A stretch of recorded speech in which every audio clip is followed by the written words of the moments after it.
Jayam Vishnupad Paramahamsa Parivrajikacharya Astottarasata Sri Srimad A.C. Bhakti Vedanta Swami Prabhupada Ki ISKCON's founder Charya Srila Prabhupada Ki Anantakoti Vaishnava Vrinda Ki Namacharya Haridas Thakur Ki Prem Sakaho Shri Krishna Chaitanya Prabhu Nityananda Shri Advaita Gadadhara Srivasari Gaura Bhakta Vrinda Ki Shri Shri Radha Krishna Gopa Gopinath Shyamakund Radha Kund Giri Govardhan Ki Shri Vrindavan Dham Ki Mayapur Navadvip Dham Ki Ganga Mai Ki Yamuna Mai Ki Bhakti Devi Ki Tulsi Maharani Ki Samaveta Bhaktivinoda Ki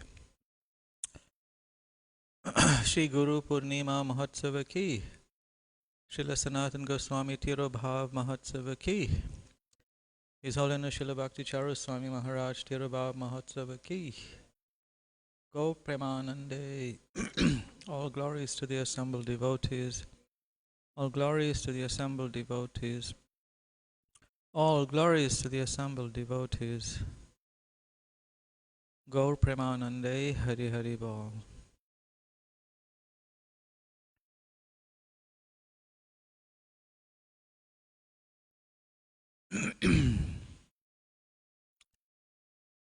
What verse is on the sheet to recite today?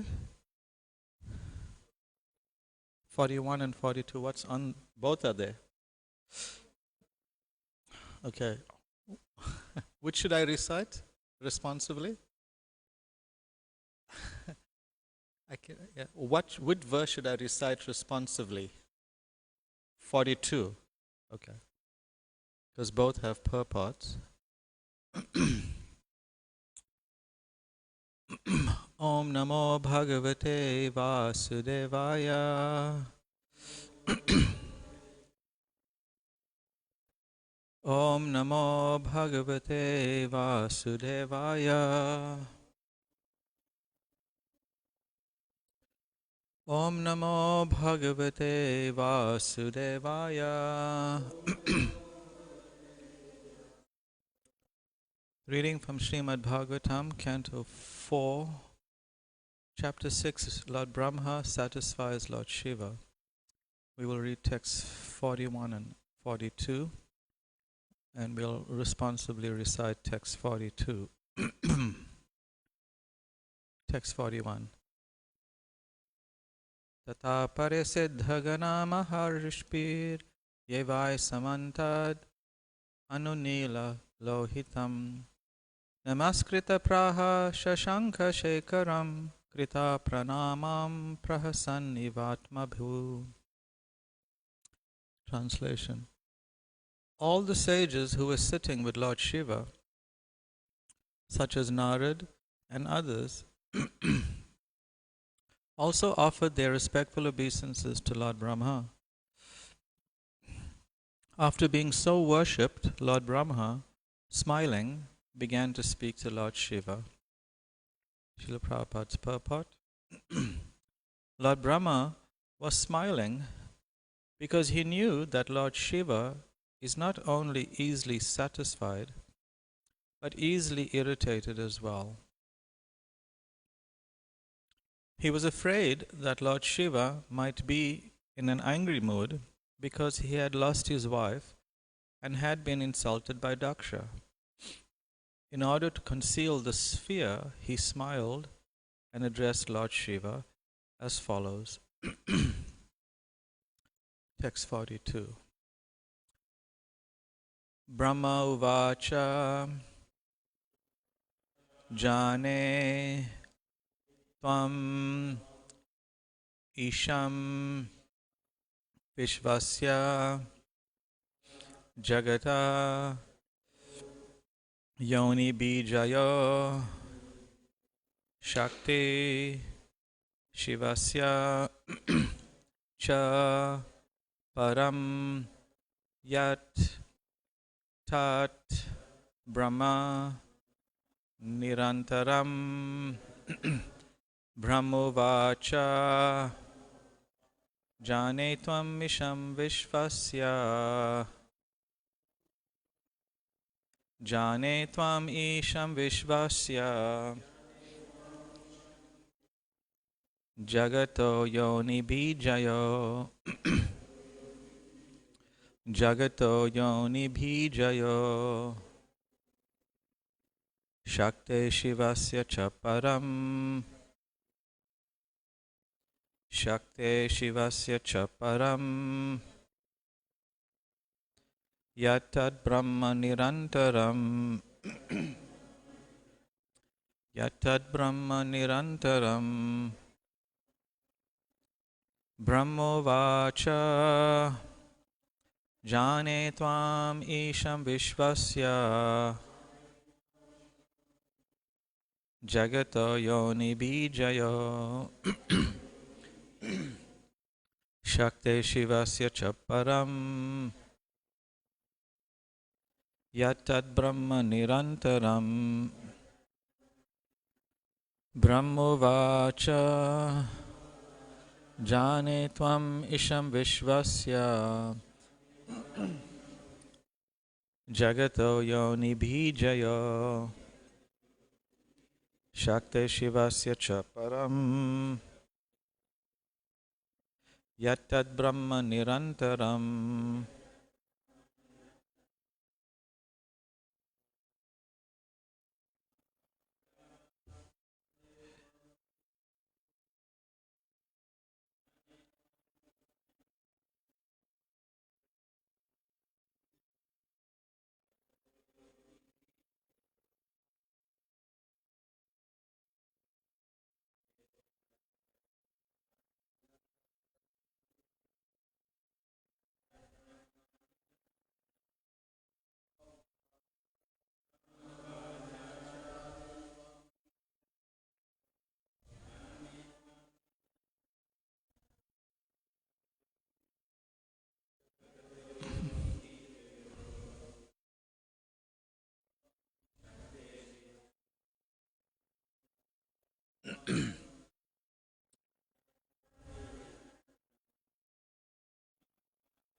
Brahmovacha.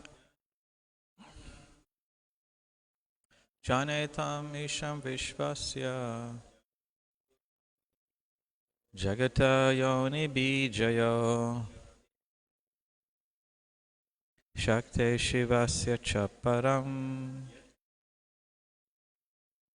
Yatad brahma nirantaram. Vaishnav. Brahmovacha. Jane tvam isham vishvasya. Jagata yoni bijayo.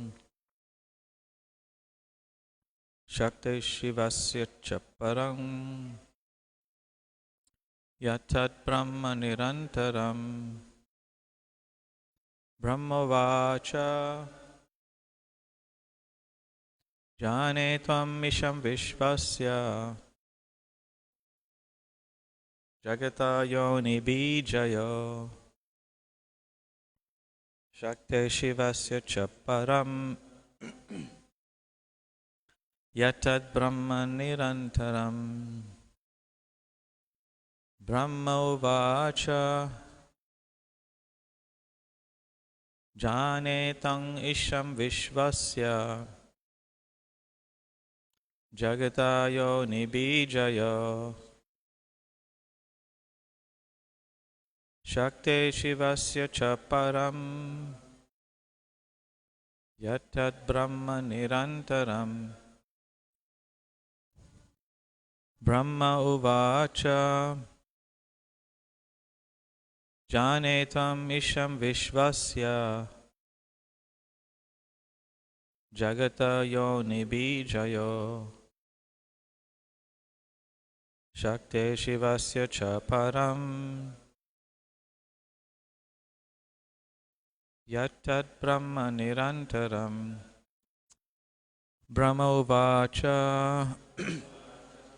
Lord Brahma said, Jane, I know, Tvam, you, Lord Shiva, Isham, the controller, Vishvasya, of the entire material manifestation, Jagata, of the cosmic manifestation, Yoni Bijayo, of both the mother and father, Shakti, of potency, Shivasya, of Shiva, Cha, and Param, the supreme, Yat, which, Tat, that, Brahma, without change, Nirantaram, with no material qualities. Translation. Lord Brahma said, "My dear Lord Shiva, I know that you are the controller of the entire material manifestation, the combination father and mother of the cosmic manifestation, and the supreme Brahman beyond the cosmic manifestation as well. I know you in that way."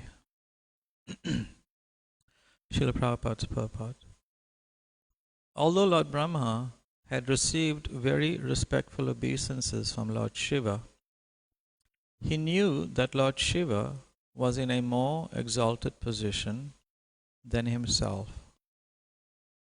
Lord Shiva's position is described in Brahma Samhita. There is no difference between Lord Vishnu and Lord Shiva in their original positions. But still Lord Shiva is different from Lord Vishnu. The example is given of milk and yogurt. Yogurt is not different from the original milk from which it was made. Om Jnana Timirandasya Jnananjana Shalakaya Chakshurun Militam Yena Tasmai Shri Gurave Namaha. Shri Chaitanya Manobhishtam Shtapitam Yena Bhutale Swayam Rupa Kadamahyam Dadati Swapadantikam.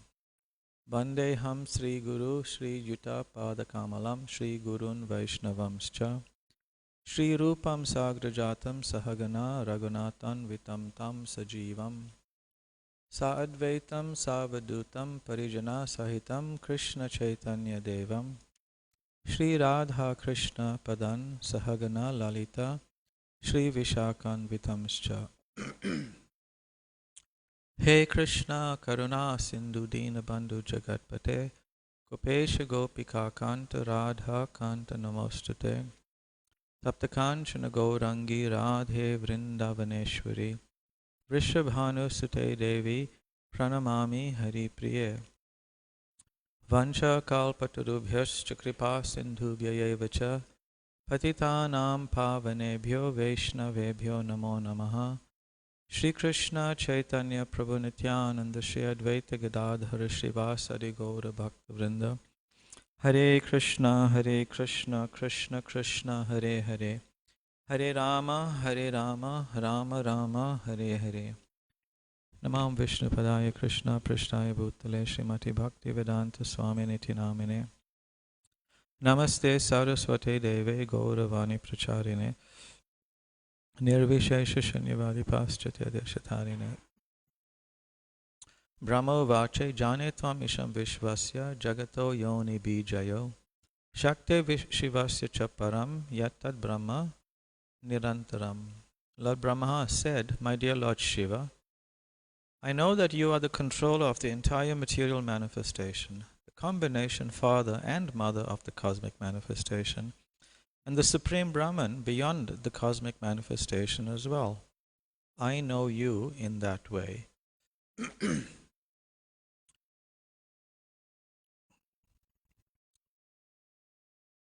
Lord Brahma is heading all the demigods to try and appease Lord Shiva after the series of debacles that have happened with regard to Daksha, the extreme, very powerful reaction of Daksha's daughter, Lord Shiva's wife, Sati, by self-immolating, and then a huge fight between the demigods, or various demigods, Bhrigu Muni,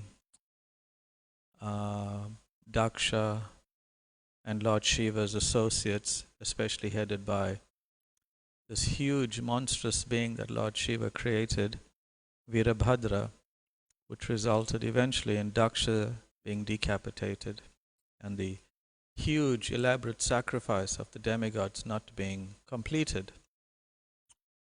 And so Lord Brahma is trying to appease Lord Shiva, and not just in a tokenistic way, not just in a flowery way, without meaning, without proper intention. He's actually recognizing Lord Shiva in his appropriate position as Mahadev, the greatest of the demigods.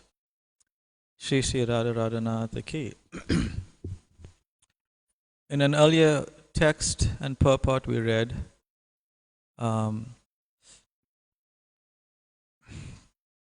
that Lord Shiva, even though he is the greatest of personalities, and actually in terms of tattva, greater than Lord Brahma, who is actually a Jivatma and who is not eternal, he's actually greater. But because from an external perspective, Lord Shiva appears as the son of Lord Brahma, he offers respects. And the example is given just as Lord Vamanadev, the Supreme Personality of Godhead, offers respects to his father, Kashyapa Muni.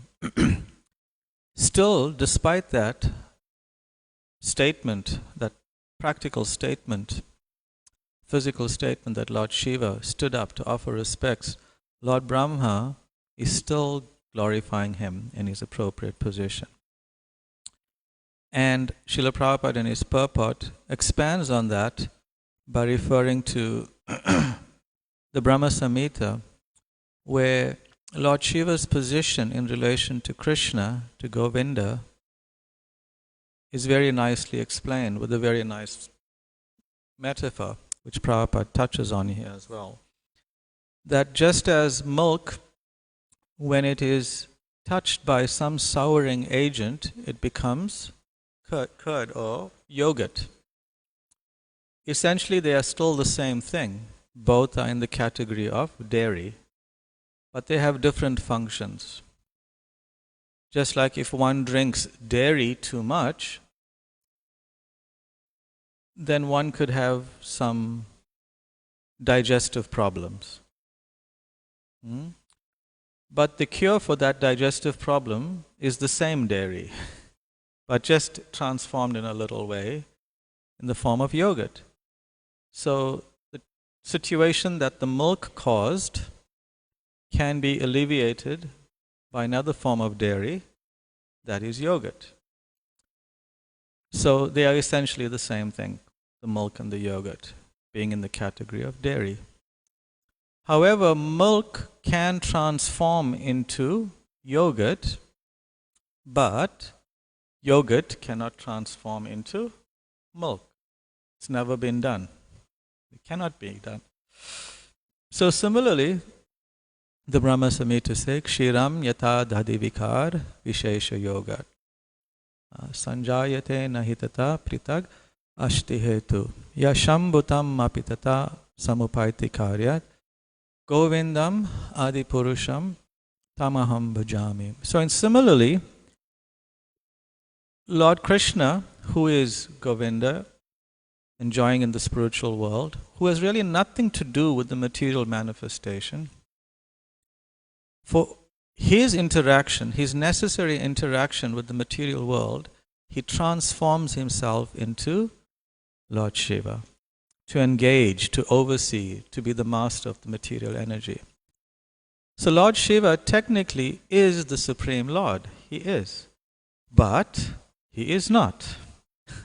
Just as yogurt is non-different from milk, but at the same time it is different. Achintya Beda, Beda Tattva. Simultaneously one and different. So sometimes we find we run the risk, or people in general run the risk, of not understanding Lord Shiva's position in relation to Krishna, the Supreme, the original Supreme Personality of Godhead.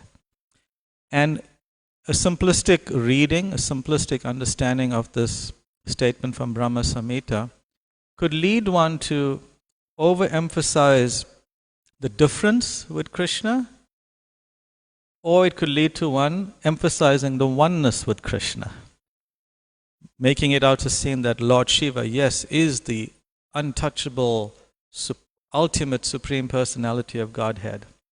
And you'll find some scriptures, Vedic scriptures, so-called bona fide scriptures, can be read in this way, where it's declaring Lord Shiva is the Supreme, even above Vishnu and Brahma.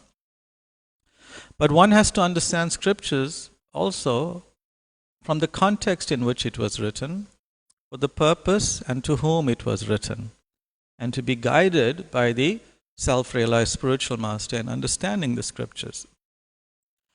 And on the other side of the extreme, one will say, well, Shiva is just ordinary demigod. At the same time, one may say that, which is also not correct. We find in the pastimes of Krishna and in the pastimes of great devotees, Lord Shiva's position is greatly revered. Greatly revered. Even in Krishna's Leela, in the Leela of so many incarnations of Krishna and great devotees, we find even in Sri Vrindavan Dham, Lord Shiva is worshipped all over Sri Vrindavan Dham. It's described that one cannot get entrance into Vrindavan without the mercy of Lord Shiva. He cannot. Because he's protecting the entire Dham on all sides, all over the boundaries, to make sure no one unqualified enters into Sri Vrindavan Dham. Even Srimati Radharani's appearance can be seen as a blessing from Lord Shiva. Where is this place? Kamyavan. Kamyavan, what's the name of it? Kameshwar Mahadev, right? Kameshwar Mahadev. Vrishabhanu Maharaj and Kirtida, his wife, they prayed to Lord Shiva at Kamyavan to get the goddess of fortune as their daughter. And who came? Srimati Radharani came. That's the blessings of Lord Shiva as well. Also, Kamsa, interestingly enough, got a very interesting benediction from Lord Shiva. He also worshipped Lord Shiva in Mathura. I must brush up on all the names of Lord Shiva and all the places. Bhuteshwar, right? Is it Bhuteshwar? Svetadi Prabhu? Bhuteshwar Mahadev in Mathura. He prayed to Lord Shiva in Mathura, Bhuteshwar, for the benediction to make him able to kill Lord Krishna. That was his prayer. And Bhuteshwar Mahadev gave him the blessings that he will be so greatly fortunate, Kamsa will be so greatly fortunate to be killed by Krishna. He turned it around. So Lord Shiva plays a very important part in the Lord's pastimes.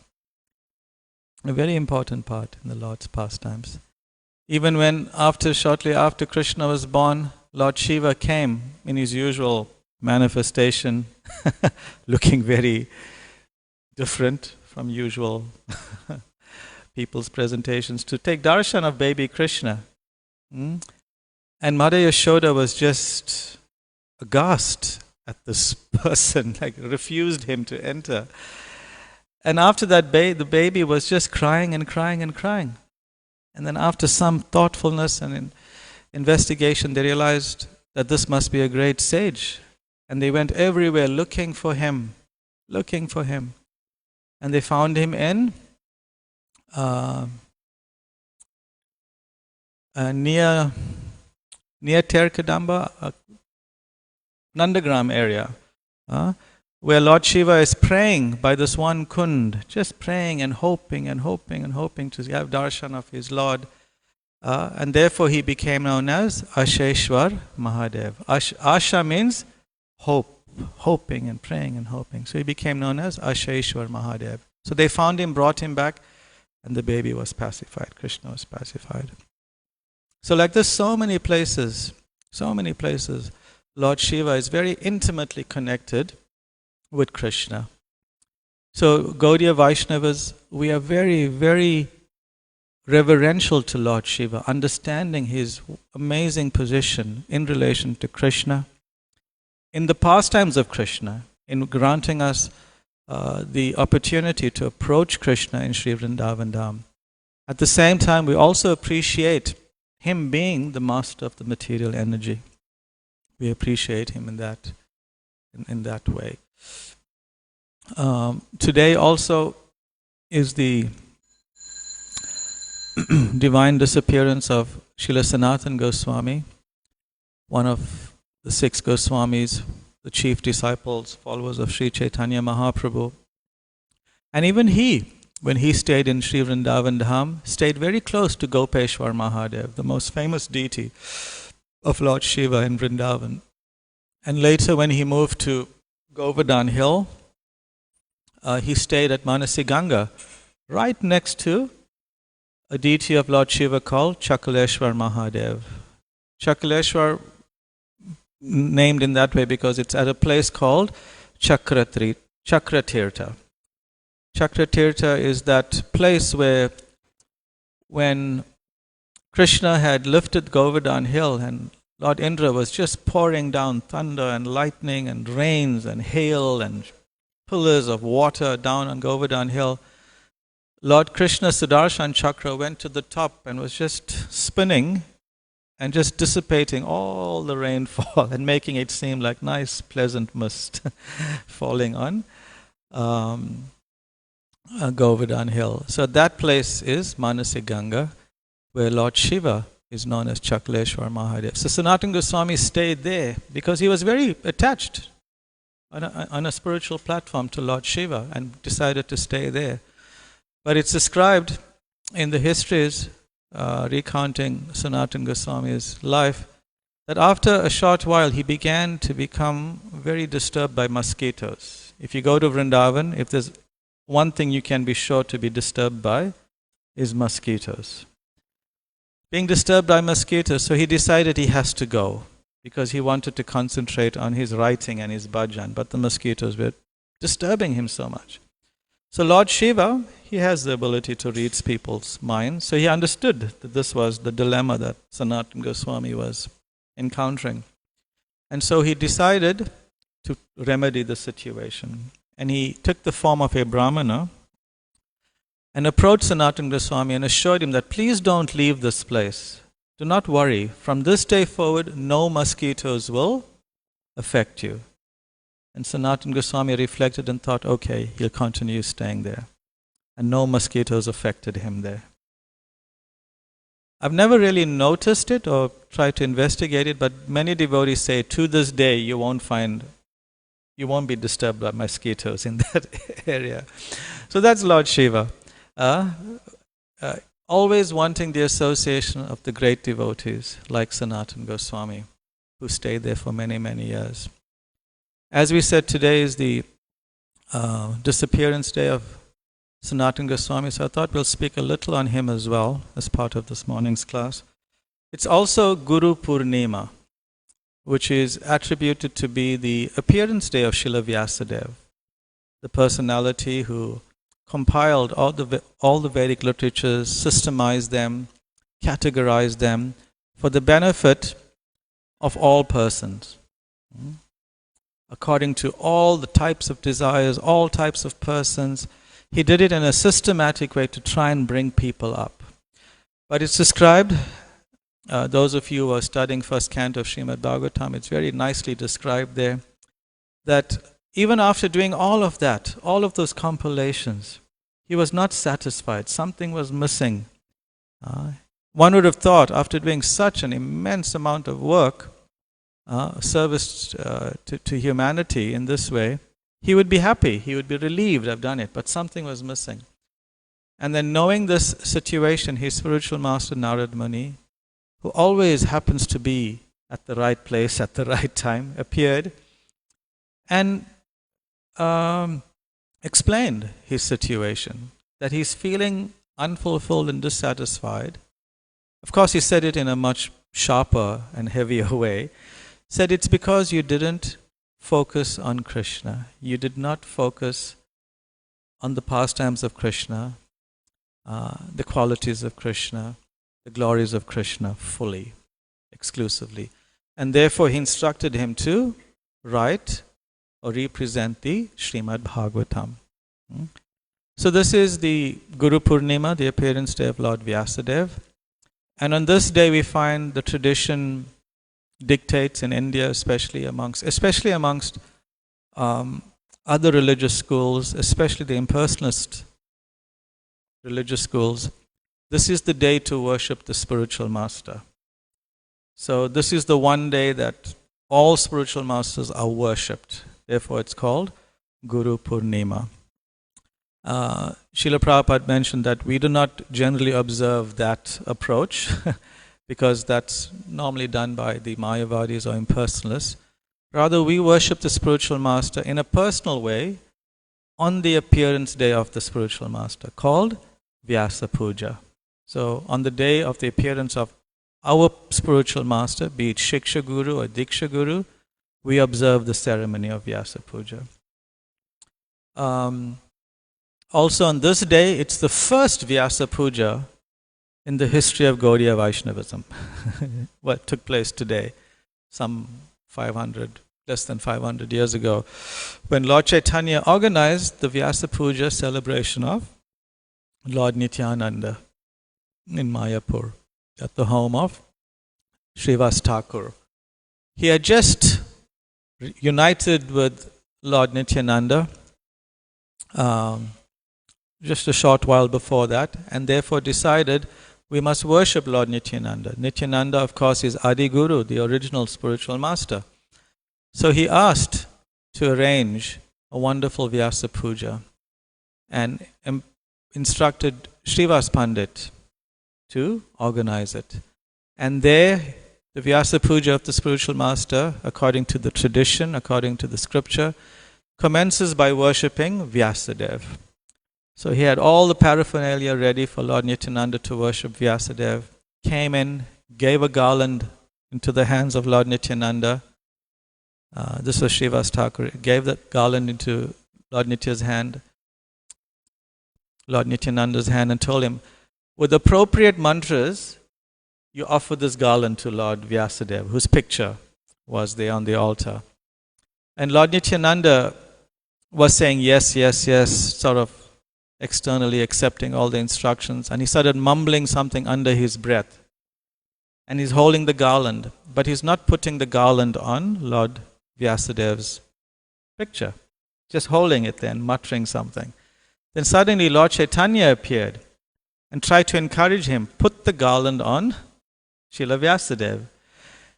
And when Lord Nityananda saw Lord Chaitanya, instead of putting the garland on Srila Vyasadeva, he put that garland, the Vyasa Puja garland, on Lord Chaitanya, basically establishing him as the source of Vyasadeva, the source of everything. So in this way, of course it's more elaborately explained in the Chaitanya Bhagavat, in this way, the first Vyasa Puja in Gaudiya Vaishnavism was celebrated in this way to Lord Nityananda and Sri Chaitanya Mahaprabhu as well. Also, as we said, the disappearance day of Srila Sanatana Goswami, who, of the last week or so, there have been many discussions on him. Srila Sanatana Goswami is one of the key devotees to shape the instructions received by him and the books that he presented on the teachings of Lord Chaitanya has given much shape to the philosophy of Gaudiya Vaishnavism that we have today. His magnum opus, his foremost presentation in the form of Brihad Bhagavatamrita, is described to be the foundational scripture when it comes to Bhakti Rasa, the science of bhakti, the science of the relationship with Krishna. It's the foundation that if one wants to understand Rasa Tattva, one must carefully read and study Brihad Bhagavatamrita. What to speak of Bhakti Rasamrita Sindhu, the nectar of devotion, and so on. And the foundation of it all is Srila Sanatana Goswami's Brihad Bhagavatamrita. Also, other books are there by Srila Sanatana Goswami, and the instructions that he received from Sri Chaitanya Mahaprabhu forms a very important section in Chaitanya Charitamrita. Huge amounts of content is given by Srila Krishnadas Kaviraj Goswami, just detailing all the philosophical discussions he had with Sri Chaitanya Mahaprabhu. So one can imagine, one can grasp how important he is in Gaudiya Vaishnavism. Of course, he's an eternally liberated soul in the spiritual world. He's one of the principal assistants, maidservants to Srimati Radharani, known as Lavanga Manjari, who's the assistant to the Gopi Vishaka Devi, one of Radharani's closest friends. Srila Sanatana Goswami, he was born in modern-day Bangladesh. However, his family comes from Saraswat Brahmins, who come from Karnataka, South India. And Saraswat Brahmanas, even to today, are recognized as the topmost sort of caste of Brahmins in India. Very, very cultured, very, very highly recognized and trained and learned in Vedic culture. So he's born in that culture. And his father was also very prominently respected amongst the Muslim rulers at that time. And together with his younger brother Rupa Goswami also became recognized when they became adults by the then king, the Nawab Hussain Shah, who employed them in government service. Srila Sanatana Goswami became what we would say is like the chief minister or the prime minister of the king's government. And Rupa Goswami became like the finance minister and general affairs minister, home minister as well. But they were very internally still connected to worship of Krishna, even though they adopted Muhammadan names, Dabir Khas and Sakara Malik. They were very learned in the philosophy, and at a certain point, when they heard about Sri Chaitanya Mahaprabhu, they began writing letters to Sri Chaitanya Mahaprabhu, begging for some way how to be released from the situation that they found themselves in. They were great devotees internally, but they were working in the employ of a tyrant, the Nawab Hussain Shah, having to help the Nawab Hussain Shah in all sorts of atrocious sort of invasions and acts. So they wrote Lord Chaitanya many letters, but he never responded. Eventually once he responded with just one or two lines, and the guidance he gave them in that one letter was, just as a wife who has a lover serves her husband without noticing, you do the same. That was the only instruction he gave. So then the brothers knew that they had to perform their duties externally very, very nicely so that they can internally continue their devotion to Krishna without being suspected.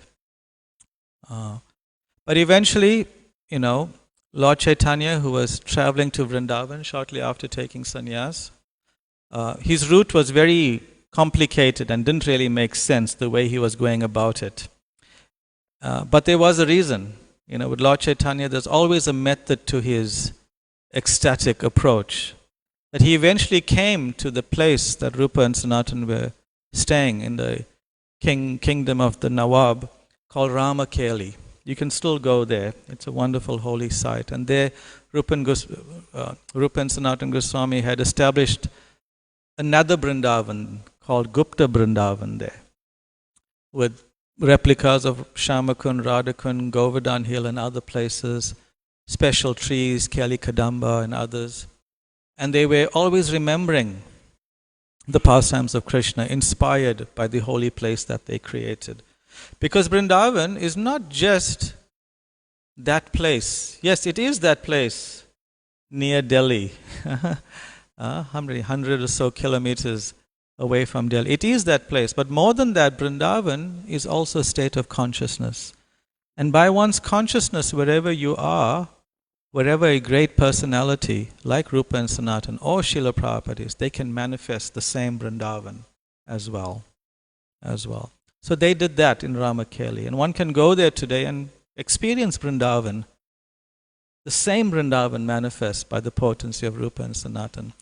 So while they were there, Lord Chaitanya appeared there and engaged with them. And they surrendered together with their younger brother, Anupam, Sri Vallabha, to the lotus feet of Lord Chaitanya. And it was there that Lord Chaitanya uttered this very famous verse. Because the Nawab's kingdom was there. His capital was very nearby in Ramakeli, where Lord Chaitanya was. And he was doing this huge Harinam Sankirtan without any fear of retribution from the Nawab. But after a few days of that, all the devotees of Lord Chaitanya became very fearful, became very anxious. So Lord Chaitanya stopped it, considering their situation. And that's when he uttered this famous verse.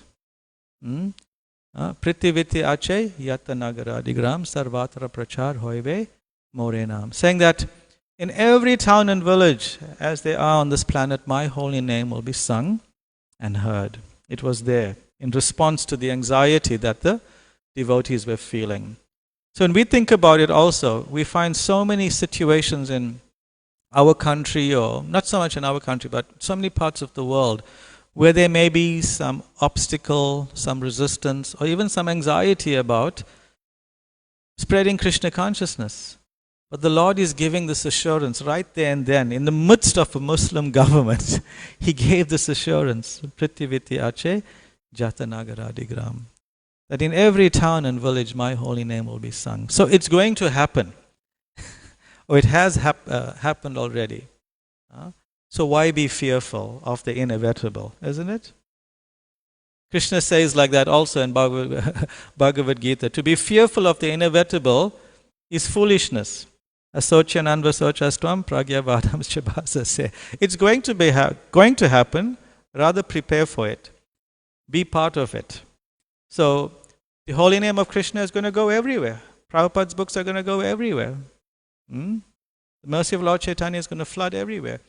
We don't have to be in any anxiety about it, but be excited that we can be part of it by the blessings of personalities like Sanatan Goswami and Srila Rupa Goswami.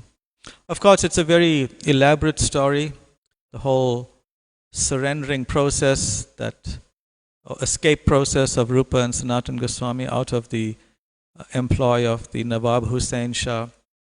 But eventually they did end up in Vrindavan, where they spent many, many decades, 40 or so years in Vrindavan. And Sanatan Goswami, it's described, was very, very affectionate to all the residents of Vrindavan.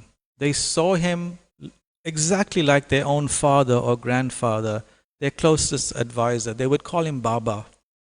He would visit every few days, he would go to a different village, a different group. And he'd engage with them in a very personal way. Very, very personal way. He would inquire about their welfare, their health, their family, whether the daughter got married, how is the health of the grandmother, how the cows are doing. So many things. The whole day, that would be the way he spent with them. So in this way, he became very endeared to all the residents of Vrindavan. Everybody loved Srila Sanatan Goswami.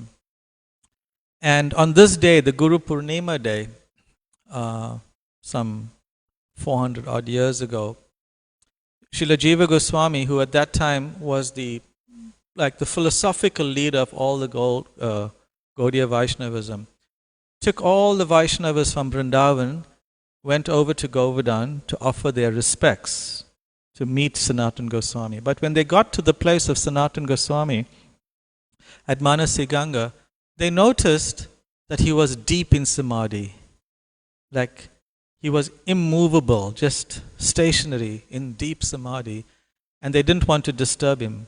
But then after a while, some hours later, they realized that he had actually passed away, that he had actually left.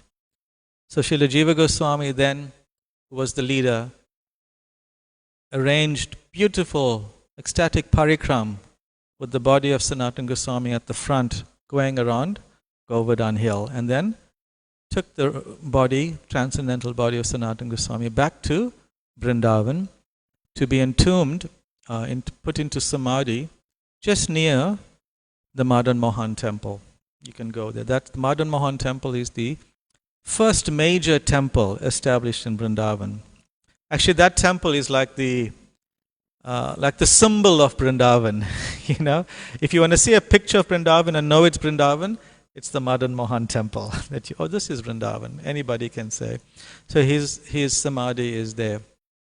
It's described that up to today, there is so much of love and respect for Sanatana Goswami at Govardhan, well in Vrindavan, but especially at Govardhan, that the largest parikram, the largest number of people on parikram on any day of the year is on this day, on Guru Purnima day.